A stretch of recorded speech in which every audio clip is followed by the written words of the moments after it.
De volta, segundo bloco, com Justiça em Ação.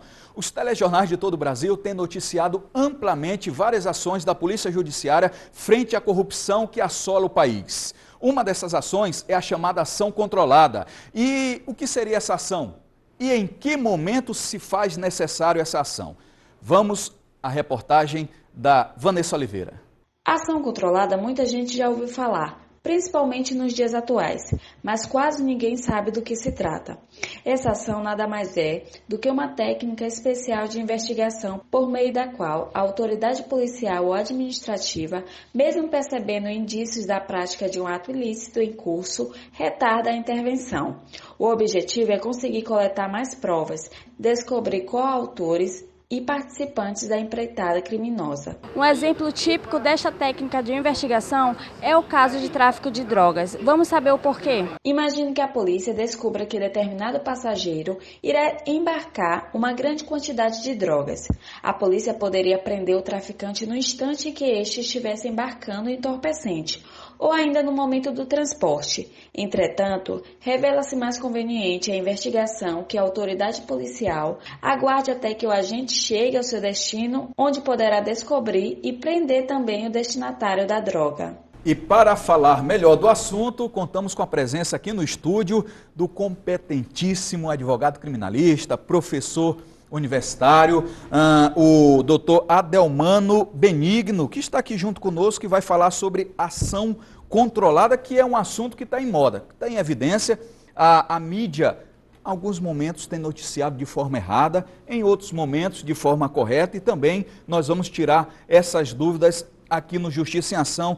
Doutor, quero lhe agradecer pela presença, eu já venho ensaiando essa entrevista há muito tempo, a gente lhe convida, o senhor não tem tempo, não consegue, inclusive abrindo no início da entrevista, e apesar da idade que as pessoas, elas costumam rotular a idade com falta de competência, por ser novo e tal, mas é muito competente, tem feito tribunal do júri em todo o Brasil, ontem esteve, na quinta-feira esteve em Minas Gerais, enfim.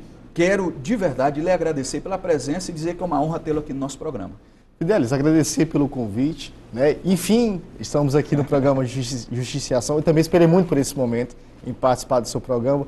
Parabenizar pelo excelente trabalho que você vem conduzindo à frente de Justiça e Ação, em nome de toda a equipe aqui maravilhosa que nos recebeu muito bem, para falar de um tema importantíssimo, que é a ação controlada, que ultimamente já era um tema que tinha previsão na lei de drogas, na lei de lavagem de dinheiro e surgiu na lei de organização criminosa também.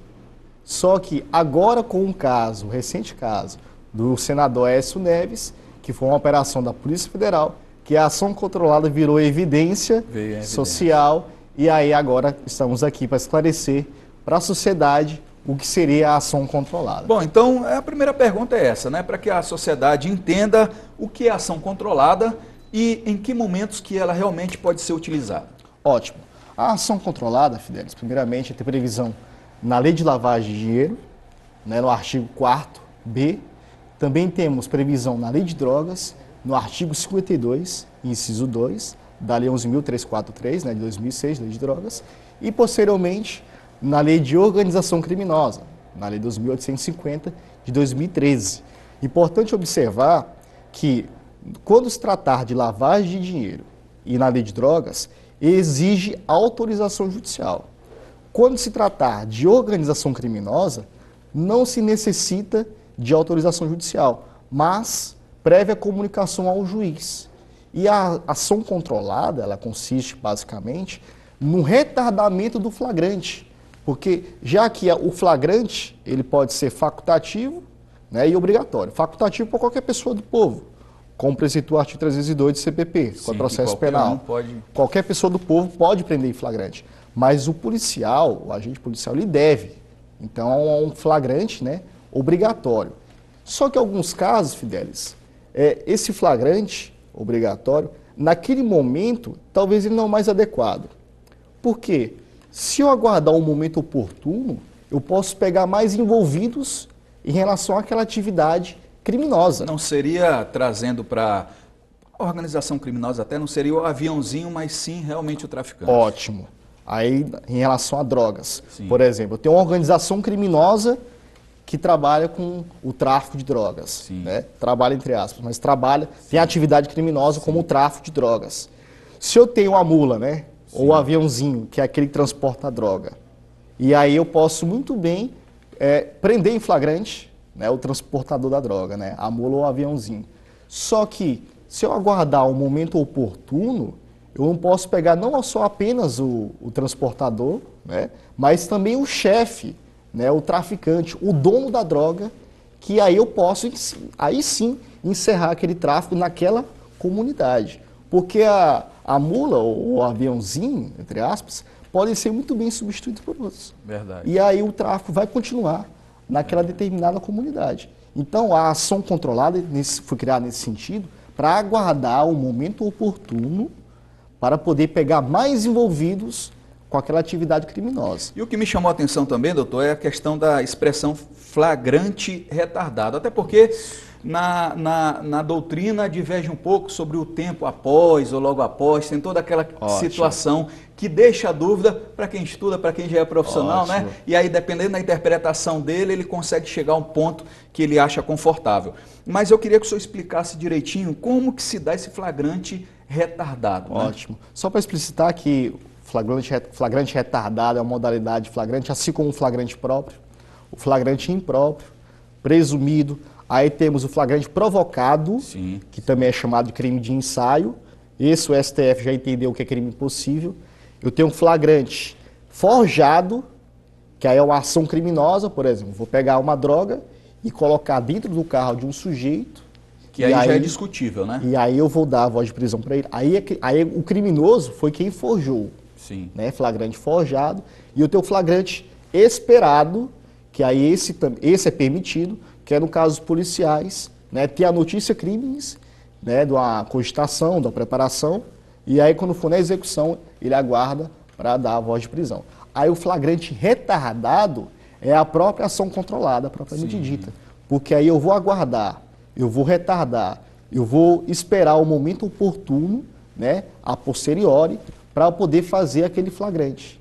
Qual a finalidade? Como já dito, né, não só pegar aquele envolvido, mas todos que estão ligados àquela atividade criminosa. Ou então o máximo possível de pessoas envolvidas com aquela atividade criminosa. No início da nossa entrevista, o senhor falou sobre uma ação controlada muito famosa que aconteceu recentemente, que foi o caso do senador, o ex-senador, está afastado, mas enfim, Aécio Neves, né? E eu queria que o senhor detalhasse um pouco, em poucas palavras, o que aconteceu ali para que a gente entendesse. Ótimo. Só para você ver, a ação controlada, né, sempre foi discutida nos bancos acadêmicos. Isso. Nós discutimos nas aulas, em palestras, em encontros acadêmicos.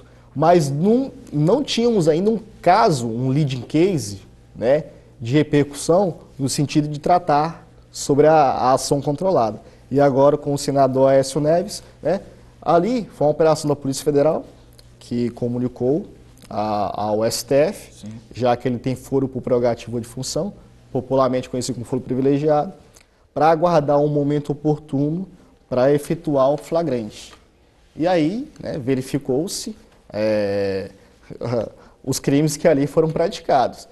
Lembrando, é importante ressaltar que no aspecto presidente Michel Temer, ali eu tenho gravação, né, gravação da conversa. Porque que foi aí a questão dos irmãos Batista, da JBS, né? Que alguns meios de comunicação, até entendo que faltando uma assessoria jurídica que pudesse escrever uma pauta, falou, exemplificou como ação controlada e não se tratou de ação controlada. Não, ali, né? não, porque a ação controlada é um meio de investigação ou de obtenção de prova. Sim. A gravação, a escuta telefônica e a interceptação telefônica, as três são diferentes, também são meios de investigação, meios de obtenção de prova. Todas elas estão elencadas no artigo 8 da Lei de Organização Criminosa. A ação controlada é uma forma é um meio de investigação e um meio de obtenção de prova, assim como a interceptação, a escuta e a gravação. Né? Só para diferenciar a interceptação por autorização judicial. Sim. Que aí um terceiro vai ouvir a conversa entre dois interlocutores. Sim, sim. Né? Tem a lei de interceptação telefônica, lei 92, 96 de 96. E se for feito de forma errada, sem autorização, Ilícita, mesmo que crime. comprovando um crime, ela não pode ser utilizada. Aí vai ser prova ilícita. Sim. E aí eu tenho gravação e escuta, né? A escuta é um dos dois interlocutores estão conversando e eu sei que um desses dois interlocutores sabe que a conversa está sendo gravada. Sim. Né? Por outro equipamento que está lá captando a conversa.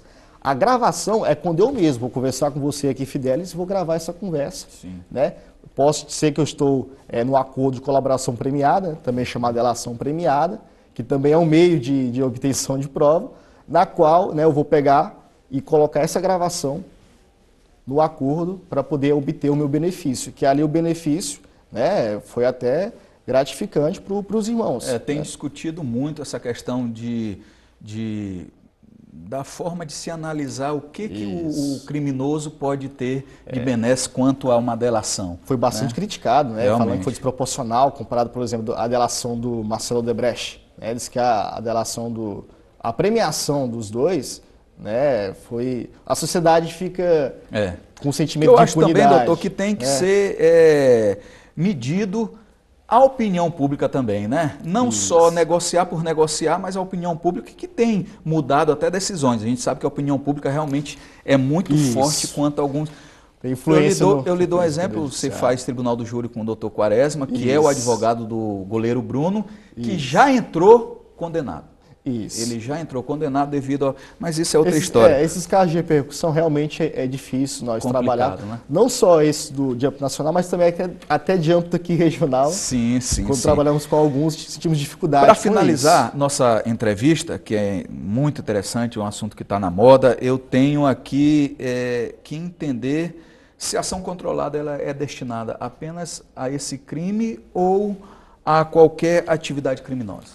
Ótimo. Né? Previsão, então, é na lei de drogas, ou seja, quando tiver uma associação para o tráfico, exige autorização judicial, só que é possível ter ou crime, organização criminosa, e uma atividade no âmbito do tráfico de drogas. Aí é possível a prévia comunicação para poder praticar a ação controlada. E também lei de lavagem de dinheiro. E, além disso, na própria lei de organização criminosa. O que eu tenho especificamente os crimes de tráfico de drogas, que cabe ação controlada, lavagem de dinheiro e organizações criminosas. Nesses casos, aí eu tenho previsão de ação controlada. Sim. Tá? Há discussões em se admitir esse meio de investigação para outros crimes. Aí vai ser uma discussão ainda doutrinária. Aí começa a guerra doutrinária. Aí vai ter uma polêmica doutrinária que alguns vão falar, isso aí pode ser uma interpretação de Alan Patrick, mas espera aí, é matéria processual, então se admite analogia. Aí vai ser uma discussão polêmica que com certeza vai chegar aos tribunais superiores, STJ e STF, e aí a gente pode ter alguma segurança jurídica. Mas previsão legal, lei na lavagem de dinheiro, lei de drogas e organizações criminosas. Perfeito, doutor Adelmano Benigno, eu quero agradecer a sua presença aqui no Justiça em Ação, uma entrevista esclarecedora, o assunto está na moda aí, né? Muita gente debatendo nos bares, né? A pauta, direito penal virou pauta. Não só nos bancos acadêmicos, mas também nos restaurantes. O brasileiro hoje em dia já é um penalista, né? Já gosta de direito penal, né?